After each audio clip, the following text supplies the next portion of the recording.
Jalin Hyatt. Perhaps one of the most excited, new players for the Giants there. Exciting new players for the Giants last season. Giants fans were just all giddy to get this guy in the third round. Said Don't get me where we wrong, got it him. was a good pickup. It was a good pickup for the third round because a lot of people had him as a late first round pick. Now, you and I talked about him going into the draft, and we said point blank that he was a one-trick pony, that it was a very good trick, but it was just one trick. Correct. Speed.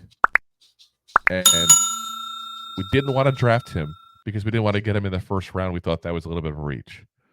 In the third round, we loved it. When we got him, they're like, okay, yeah, we didn't like him as a first round pick. We didn't dislike the player. We disliked the position. And the nice thing is, Correct. it gave him a chance to kind of have a little bit lesser expectations because he was a third round pick. So he comes in the last year, 17 games, 23 catches, 373 yards.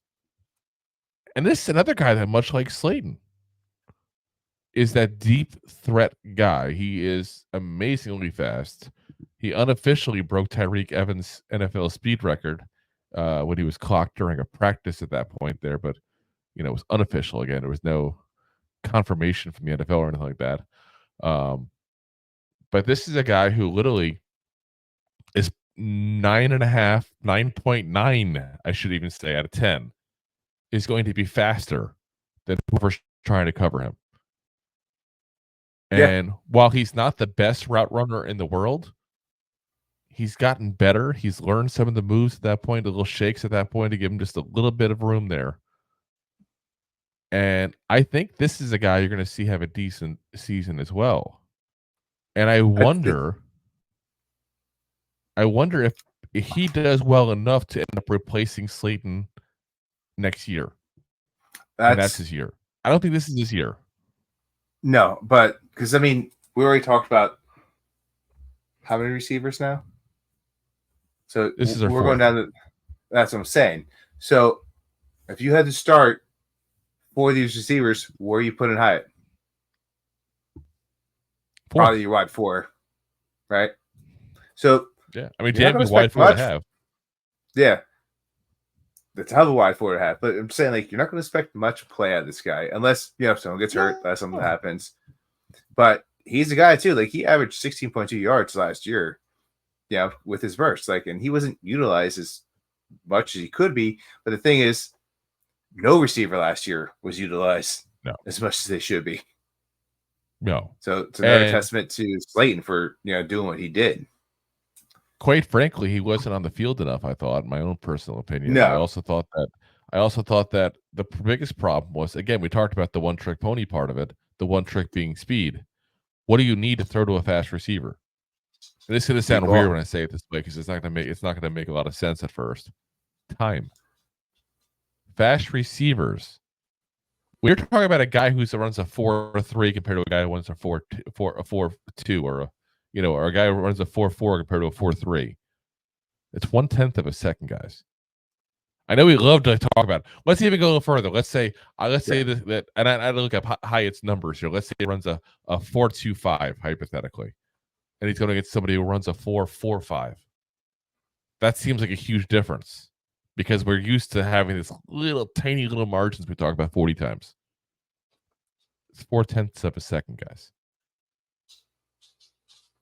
So what that means is, if you want that speed to be enough to cause separation, you got to give it a second to be created. If you have a crappy offensive line, you don't get that time. You get 2 seconds. No. 2 seconds, he's 20 yards down the field, and he's still got a guy right next to him. That's the situation. So part of what Jalin Hyatt's going to do this year is going to depend on how he develops as far as his route tree. And if you watch the videos of him and stuff like that last year going into it, let's be honest, he's a little cocky. And again, I don't hate that. Don't get me wrong. I don't mean it as a negative thing. He's got a little bit of a chip on his shoulder, and he's got a little bit of cockiness to him. Those kind of players typically work hard.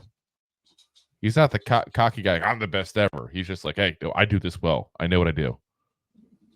Yeah. And I think he's a player who's going to put the work in. And I'm sure he's probably worked a lot in this offseason on his route tree. Probably worked with independent wide receiver coaches and stuff like that. I mean, obviously, along with the Giants knowing what's going on as far as that stuff. And I think he's going to be better this year. And the crazy thing is, we talked a minute ago about Darius Slayton, and Darius Slayton being a 700, yard guy this year. As you said, he's wide receiver 4 in the scenario we're giving here. He's not going to hit. We're talking about, let's say, hypothetically, 900 to 1,000 for each of Neighbors and Wan'Dale Robinson. So that already puts you at 2,000 yards. 700 from Slayton is 2,700. You're not going to get 600 yards out of Jalin Hyatt now. That's not going to work. He's only throwing so many yards you're going to throw this season. He's not, DJ is not going to throw for 5,000 yards, guys. Let's be very frank there. I think his max is probably 3,500. I think 3,500 is probably run his max.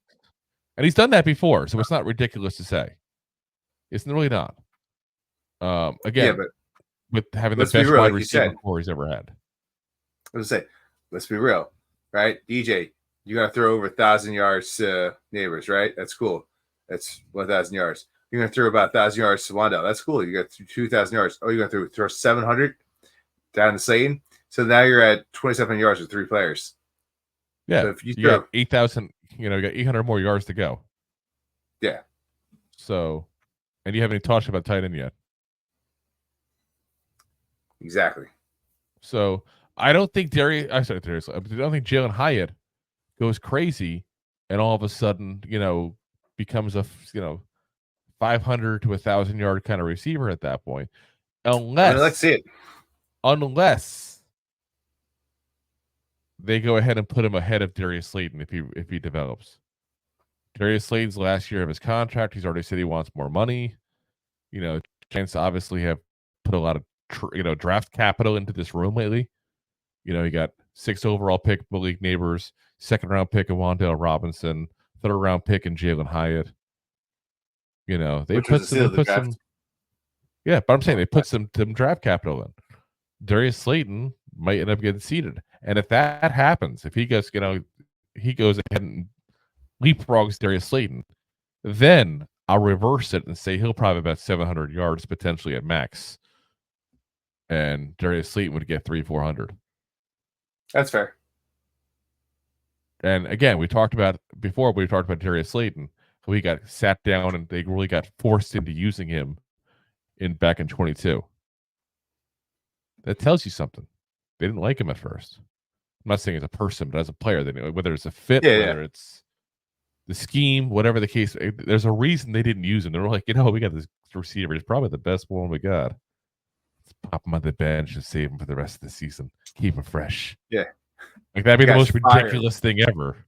The most goddamn ridiculous thing ever. Yeah. So, like I said, that's where we're at with Jalin Hyatt. He's probably going to be another guy. It's like 300-400 yards again, kind of similar to what he did this year. The big difference is going to be if he does happen to leapfrog Darius Slayton.